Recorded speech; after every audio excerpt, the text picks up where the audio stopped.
Jadi user behavioral data atau user data itu data milik kita semua, tapi ketika dikelola oleh data controller, itu seakan-akan data itu bukan milik kita lagi. Gitu. Data itu yang milik lembaga intelijen, miliknya Google, miliknya Facebook, Amazon, mungkin BPJS, mungkin apalagi dan lain-lain. Jadi user sebagai pemilik data itu bukan menjadi subjek lagi. Gitu. Nah, makanya muncul kritik pada Google, Facebook macam-macam. Mereka mengumpulkan data. Kalau Google itu, Facebook itu digunakan 2,6 miliar orang. Berarti Facebook itu sebenarnya mengumpulkan dan mengelola data pribadi 2,6 miliar orang itu. Dan ketika data itu di tangan Facebook, seakan-akan itu bukan data user lagi, itu datanya milik Facebook.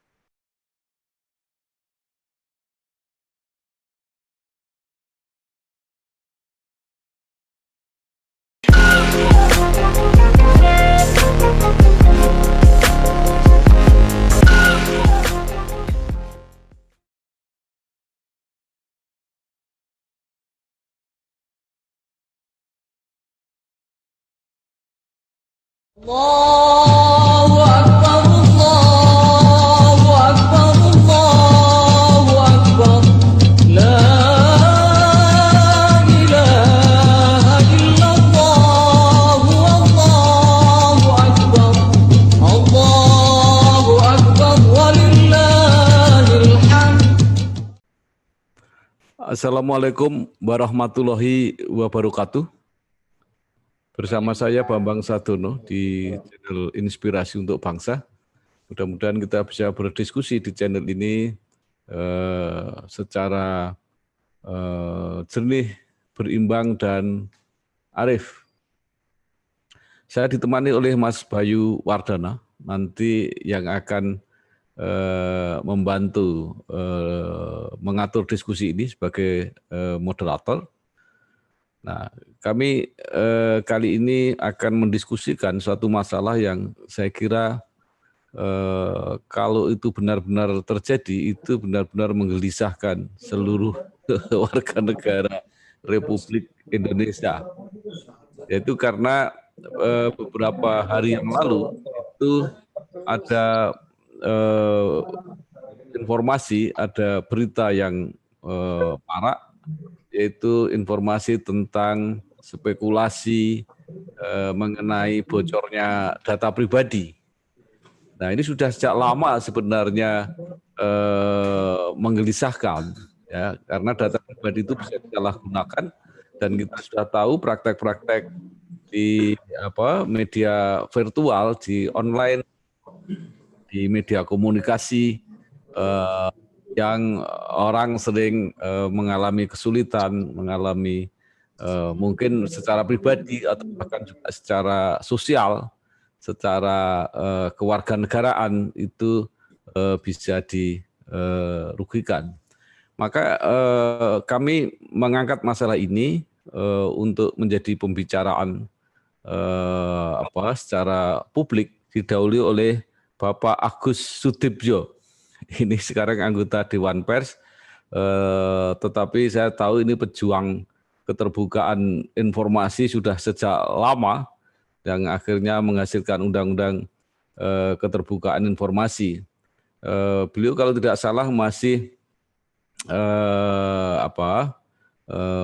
aktif juga mengurus media media virtual. Yang nanti mungkin silahkan Pak Agus bisa cerita sendiri.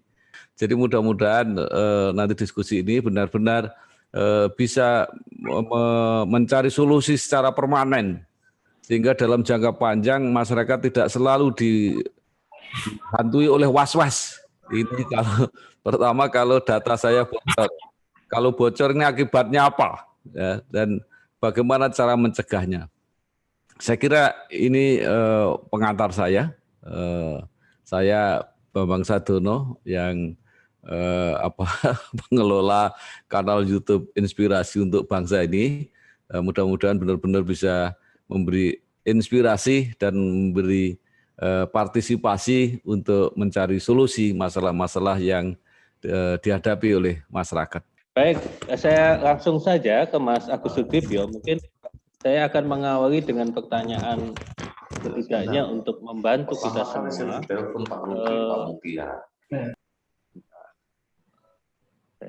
Nah, pertanyaannya adalah sebenarnya seberapa besar bahaya dari kebocoran data pribadi itu, Mas? Dan kalaupun terjadi kebocoran itu, siapa yang mesti bertanggung jawab? Apakah pemilik datanya atau siapa? Jadi, mungkin bisa diberi gambaran ke para saudara-saudara di sini, apa sih bahayanya, seberapa besar bahayanya kebocoran data pribadi? Monggo, Mas, silakan. Saya coba menanggapi masalah kebocoran data itu. Jadi ini gambar yang menunjukkan kita itu sebagai pengguna internet itu di mana sebenarnya. Kita itu sebagai pengguna internet itu di mana dan apa yang kita lakukan dengan internet, apa yang kita ketahui dan apa yang tidak kita ketahui. Itu. Jadi jagat digital itu kurang lebih dibagi dalam 3 level. Itu ya. Yang pertama adalah service web, jadi web permukaan. Yang kedua adalah deep web, di web yang di dalam. Yang ketiga adalah dark web. Jadi web yang penuh dengan segala bentuk kejahatan, segala bentuk manipulasi. Nah, proses kebocoran data itu yang terjadi pada level deep web dan kemudian manipulasi yang muncul pada level dark web itu.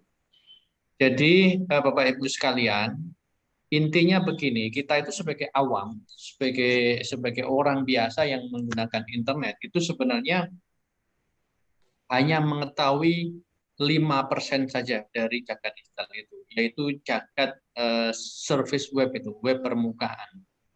Artinya apa? Kita hanya tahu bagaimana menggunakan email melalui Gmail dan lain-lain. Kita hanya tahu bagaimana menggunakan akun Facebook untuk berkomunikasi, berinteraksi. Kita hanya tahu bagaimana bagaimana kita jual beli secara online, membeli barang melalui Tokopedia dan lain-lain. Gitu. Nah, kita hanya tahu bagaimana menggunakan internet untuk kebutuhan kita. Gitu. Tapi kita tidak pernah tahu kok bisa ya e-commerce itu begitu cepat melayani kita. Kok bisa ya Facebook, Twitter itu begitu cepat memfasilitasi arus komunikasi kita. Kita nggak tahu proses itu. Dan kita juga tidak tahu setiap kita membuka akun, kita harus registrasi nama, alamat, bahkan nomor handphone dan lain-lain, email kita kasih, kita tidak tahu data itu nanti untuk apa. Itu.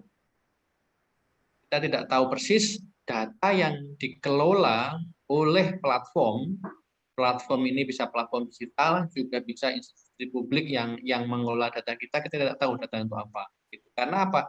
Yang kita tahu hanya di permukaan aja. Gitu. 5% dari jagat digital itu. 95% dari jagat digital kita tidak tahu. Kecuali kita computer scientist yang pakar komputasi yang tahu bagaimana di web itu bekerja. Tapi kurang lebih bagaimana akun media sosial dijalankan, akun search engine dijalankan, bagaimana akun e-commerce dijalankan, bagaimana mereka selalu mengambil data kita tidak tahu. Dan data itu apa? Kita tidak tahu. Jadi semakin banyak gadget yang kita gunakan, semakin banyak perangkat smartphone dan semacamnya yang kita gunakan, semakin aktif kita berinternet, sebenarnya semakin banyak yang tidak kita ketahui apa yang terjadi dan apa dampaknya pada kita. Jadi Internet of Things sekarang menjadi Internet of Everything, tapi itu sebenarnya sama saja we don't know anything about internet. Kita tidak tahu, karena kita hanya tahu 5% bagaimana platform itu digunakan. Gitu. Jadi semakin kita aktif online, sebenarnya semakin banyak yang tidak ketahui bagaimana online itu berjalan.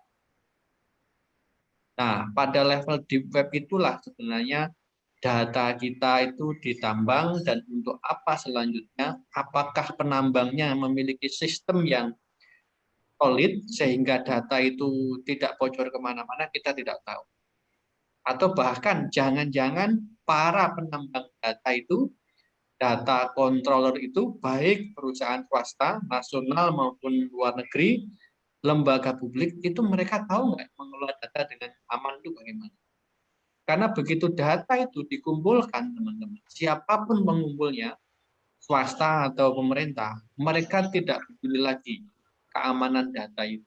Jadi user behavioral data atau user data itu data milik kita semua, tapi ketika dikelola oleh data controller, itu seakan-akan data itu bukan milik kita lagi. Gitu. Data itu yang milik lembaga intelijen, miliknya Google, miliknya Facebook, Amazon, mungkin BPJS, mungkin apalagi dan lain-lain. Jadi user sebagai pemilik data itu bukan menjadi subjek lagi. Gitu. Nah, makanya muncul kritik pada Google, Facebook, macam-macam. Mereka mengumpulkan data, kalau Google itu, Facebook itu digunakan 2,6 miliar orang, berarti Facebook itu sebenarnya mengumpulkan dan mengelola data pribadi 2,6 miliar orang itu. Dan ketika data itu di tangan Facebook, seakan-akan itu bukan data user lagi, itu datanya milik Facebook. Terserah Facebook mau buat apa, urusannya Facebook gitu. Jadi user, pengguna itu tidak menjadi subjek yang diperhitungkan lagi. Dan dalam konteks data controlling itulah manipulasi, kejahatan, kebocoran terjadi, dan tiba-tiba begitu saya terjadi. Dan begitu itu terjadi, nggak ada yang mau bilang saya tanggung jawab. Nggak ada yang akan mengakui saya data itu bocor dari platform saya. Semuanya akan menghindar. Ini kasus di mana-mana, bukan hanya di Indonesia. Siapa yang mau mengakui rumahnya kebobolan kan? Gitu.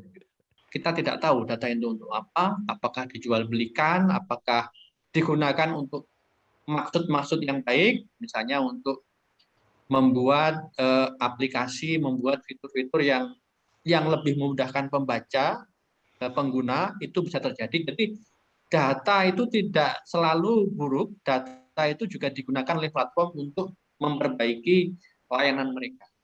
Gitu. Tapi sayangnya bukan hanya itu. Gitu. Sayangnya Google, Facebook, Amazon itu bukan hanya menggunakan user data, user behavioral data untuk memperbaiki layanan mereka, tapi juga data itu digunakan untuk periklanan, digunakan untuk propaganda politik, dan lain-lain tanpa mempertimbangkan dengan layak kepentingan user pengguna. Itu. Nanti teman-teman, disinilah dalam level deep web, dark web itulah yang terjadi data breach, kebocoran data, manipulasi, dan lain-lain untuk berbagai hal. Dan ini semuanya tidak transparan, semuanya di luar pengetahuan, tahu-tahu bocor, tahu-tahu kemudian muncul skandal yang seperti ini. Kalau dalam konteks internasional, skandal Cambridge Analytica itu skandal yang paling besar, di mana data 80 juta pengguna Facebook, termasuk 1,6 juta pengguna Facebook di Indonesia bocor untuk urusan propaganda politik dalam pemilu Amerika Serikat, dalam referendum Brexit, dan mungkin juga dalam Pilkada Jakarta 2017. Jadi seperti itu yang terjadi dan kita tidak tahu. Gitu.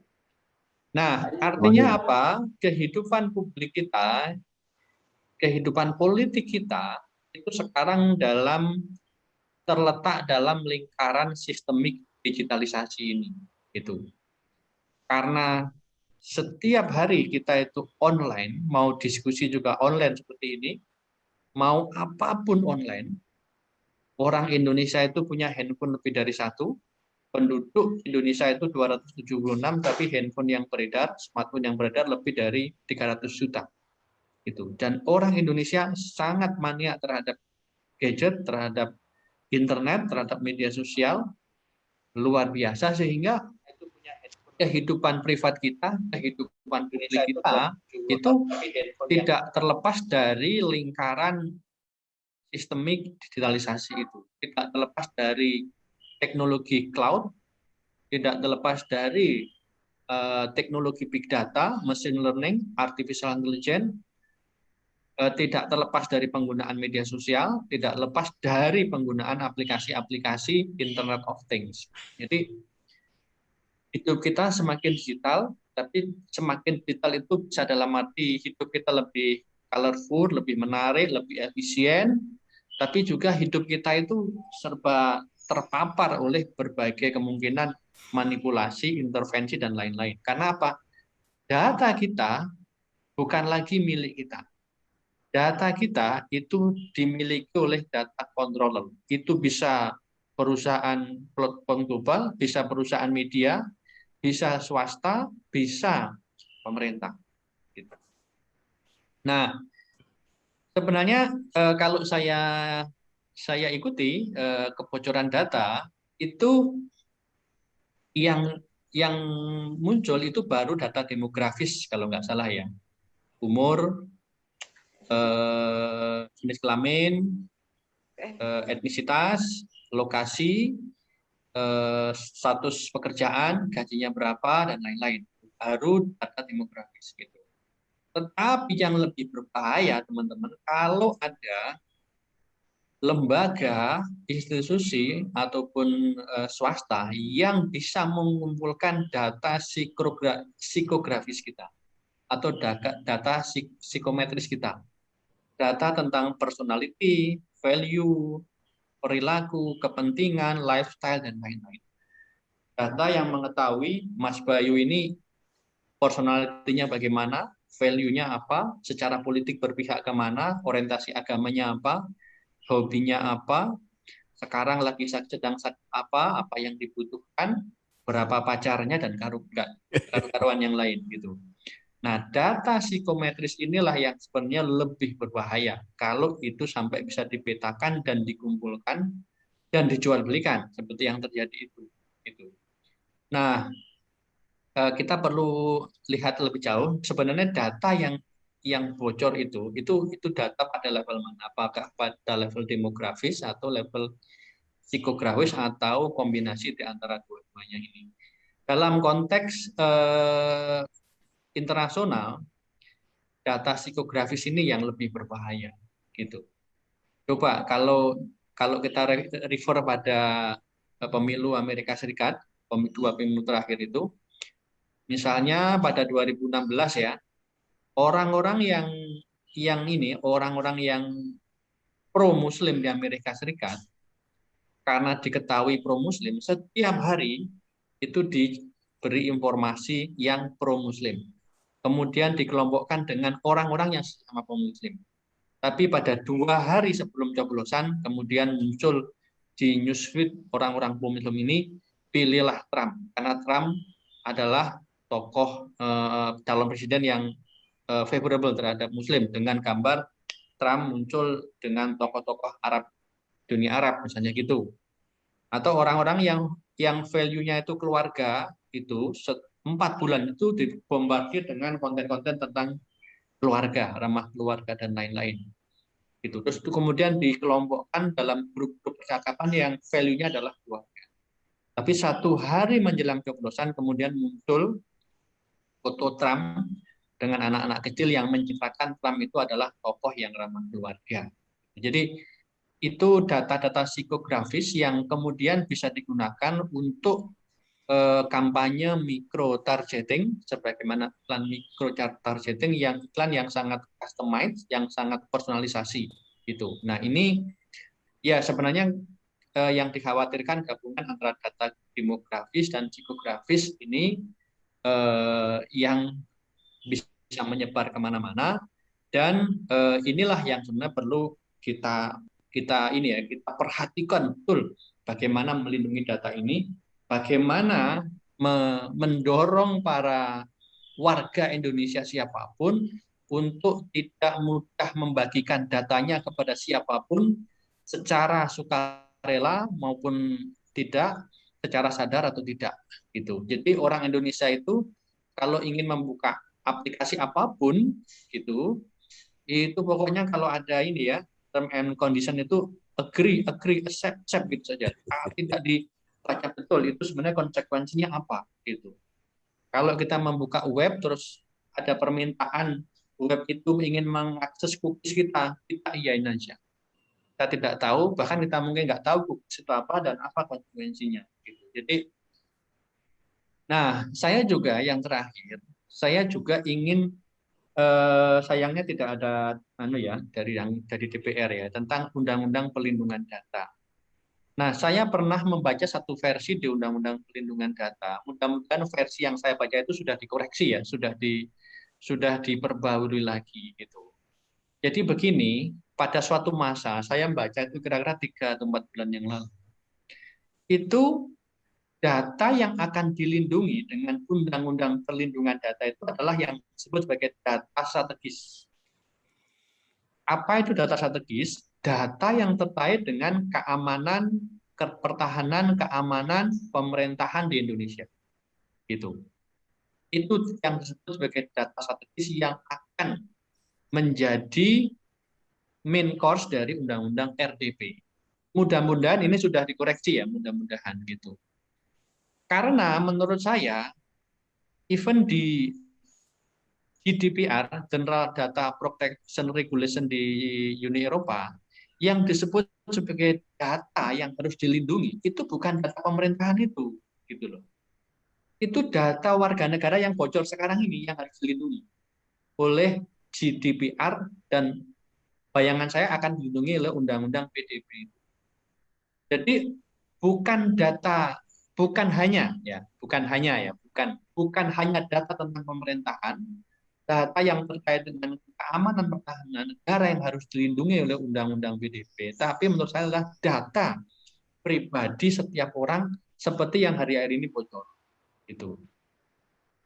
Nah, waktu itu saya khawatir, ini kok Undang-Undang PDB ini kemudian melenceng menjadi undang-undang yang melindungi data pemerintahan, data keamanan, alih-alih data pribadi warga negara yang bisa dikumpulkan dan dimanipulasi oleh siapapun. Gitu.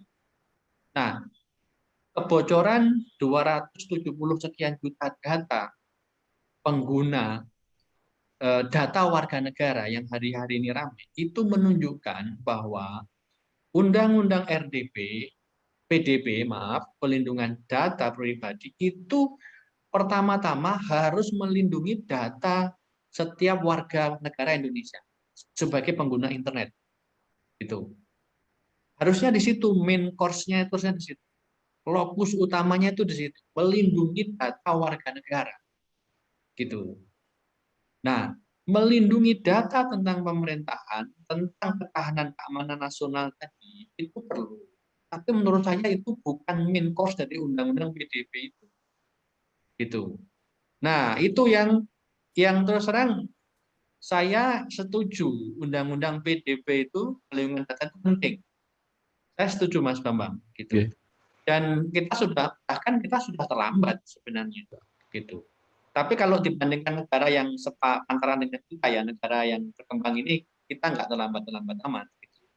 Tetapi jangan sampai Undang-Undang PDB itu kemudian maksudnya bagus, tetapi di ujungnya itu adalah suatu skema regulasi, skema hukum untuk melindungi data-data pemerintahan, data-data strategis keamanan dan lain-lain. Itu menurut saya melenceng dari kewajaran GDPR ya, General Data Protection Regulation. Itu karena kalau GDPR itu lokus utamanya justru perlindungan terhadap warga negara. Perlindungan terhadap data warga negara dari proyek manipulasi, instrumentalisasi dan politisasi oleh siapapun.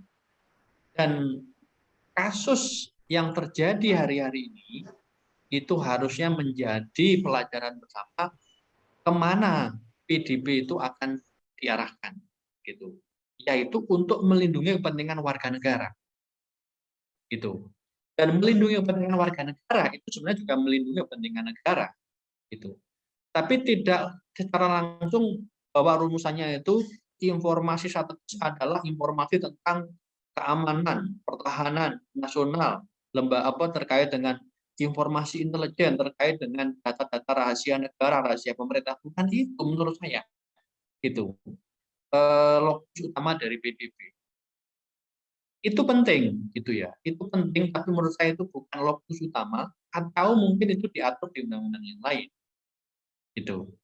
Nah, saya kira itu Mas Bayu, Mas Bambang yang bisa saya sampaikan. Saya sebenarnya tadi ingin dengerin dulu baru nanggapin gitu. Ternyata ditangkap untuk ngomong duluan jadinya agak berantakan, mohon maaf. Terima kasih. Assalamualaikum warahmatullahi wabarakatuh. Allahu Akbar, Allahu Akbar.